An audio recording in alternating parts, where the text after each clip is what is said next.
And so you can confidently say forever and ever, because it'll never happen again. You were in control of the greatest Game of Thrones content to ever be created with Clams and Cockles. I mean, it can't, no one can take that away because it can never happen again. Right.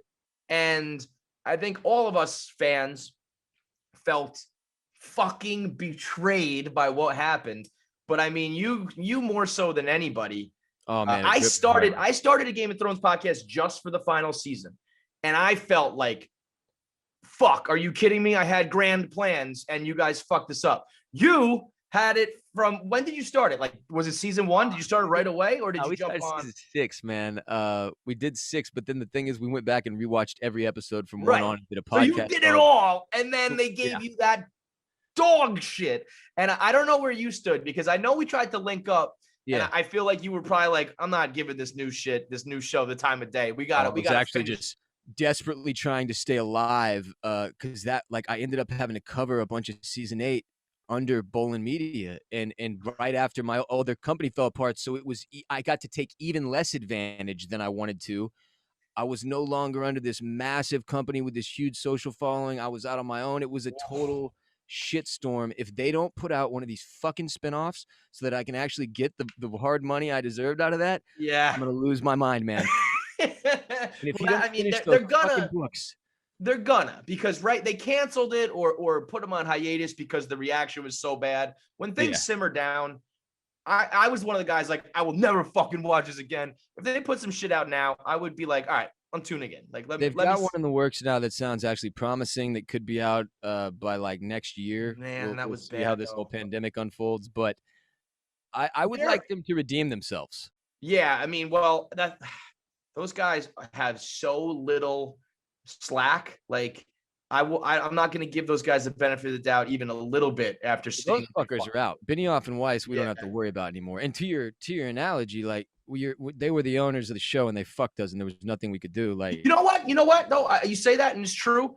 I still think, like, those guys were probably like, yo, this isn't our story. This guy didn't write the books anymore. So we're going to try to do our best, but we're not a lunatic who came up with these kingdoms and these fucking, so like, I feel like people still love George R.R. Martin, when in reality, him just not doing it kind of fucked those guys. If I wrote half a book and then just gave it to you and said, finish it, and people were mad that you didn't do me, it's like, of course not. I'm not fucking him. Look, you're exactly right. George R.R. Martin found a way to somehow get none of the blame. None. It was entirely his fault. The whole thing was his fault. But I also have a hard time blaming him, because if I was that fat furry fuck off in the cabin in the woods, wherever he is, reading fantasy genre novels probably, and doing historical research, look, dude, the mailbox money started to come in from Thrones, and he was like, remind me why I was writing these stupid fucking complicated books.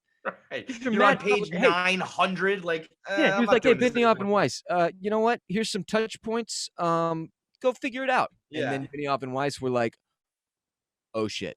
And I think you're spot on. It's not necessarily their fault either, man. It was. But Christ, bad sitch. I feel like those touch points were like, there's a battle. Arya has sex with someone, and the kid in the wheelchair wins. And then Benioff turned around and was like, okay, there's a battle. Arya has sex with someone in the wheelchair wins, and that was it. Like, expand a little bit, bro. I mean, we could go on for hours rehashing. You know how many hours I spent talking about the possibility of meeting the Night King, and like what he would say, and what their civilization would be like, and would we meet the Night King women, and how do they breed, and like what was their purpose? And the motherfucker never even delivered a single line.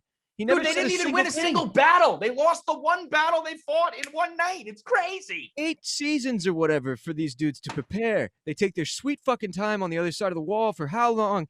And then they get to the one battle and they lose. They lose right away. And now they don't even kill a single major character. And he gets offed by a small girl. Were you so I started the show at Barstool with a couple other people, and we had a very good array of, like, I have a pretty high bar, pretty high standards, and I will fucking tell you if I don't like it. Even I'm a big fan of, like, I love Breaking Bad. I can tell you the things that I didn't like about it. I don't think that means you're, like, not a fan. And then we had someone in the middle, and then we had a girl who was like, anything they put out is the greatest. And I remember, like, first episode, I was like, of the final season, I was like underwhelmed. Second episode, I was like, there's only a few left, so they better get cooking. Then I didn't like the battle, and by then people were like, you're just trying to be contrarian. Like, this is Game of Thrones. It's the best. Why are you shitting on it? And I was like, I'm just telling you, these episodes that I'm watching are not as good as the other. Like, there's just objectively not. But I can imagine if I was in your shoes, I probably would have been desperately trying to make it feel good. I'm in the same all boat that as you. work. I struggled with that. You know, when it was unfolding, we were honest about our disappointments. Like in particular with the battle episode, I couldn't shut up about how I couldn't see shit. I was like, I couldn't see shit. Right. For the first 30 minutes, it was pitch black. I had no clue what was happening. I was so confused. But yeah, it was tough. It was tough as it unfolded with Game of Thrones because I had such high hopes. It was my favorite show of all time at that point. Yep. Now The Sopranos is back to being my favorite show, as it was before Game of Thrones existed, because Game of Thrones kind of dropped the ball before the fucking end zone. Mm-hmm. And you guys are doing that on Clams and Cockles, right? You're doing The Sopranos We're now? doing The Sopranos now, yeah, and it's a been bold undertaking, brother. God damn, but I've already watched it like 7 times, so it's actually just super fun for me. And I've never watched it as an adult man, like with real responsibilities. Holy shit, it changes so much about the show. It is so much more fun. If you watched it as a kid, please go back and watch it as an adult. Watch it with us if you want. It's fucking amazing, the new takes that it has brought to the surface for me. But you know what crushed me was we did a show at our old company about Westworld, and we watched Westworld season 3. And dude, my 2 co-hosts did what you're talking about. They couldn't admit that it was bad. And from episode 1 of season 3, I was roasting the shit out of it. I couldn't stand it. I thought it was fucking terrible. Aaron Paul, God love him. He was an amazing Jesse Pinkman. Everything he has touched since has been awful. Garbage. Awful. I hope that tequila is good because I don't drink, but he's got to have something going for him. His wife is beautiful. That's good. You're gorgeous. Great kids. Amazing. Great kids, I'm sure. But holy hell, that season was so bad. And for the first 3 episodes, my co-hosts were like trying to do what you're speaking to. Yeah, you know, they were just trying to make positive points. And I was like, this is the dumbest thing I've ever seen. I don't even want to talk about the details. This is so fucking stupid. Holy shit, what are they doing? How have they bombed this so badly? But I think it might just never have been that good. Season 1 was lucky, and everything that has been a total cluster. That's what you described there, though. That's the authenticity that, like, what we talked about in the beginning. If it's bad, I'm not going to sugarcoat it. If it's good, I like it. If I don't, I'll tell you. And that's not contrarian or it's not catering. It's just the facts. But it is funny to go back and watch shows with a new perspective as an adult.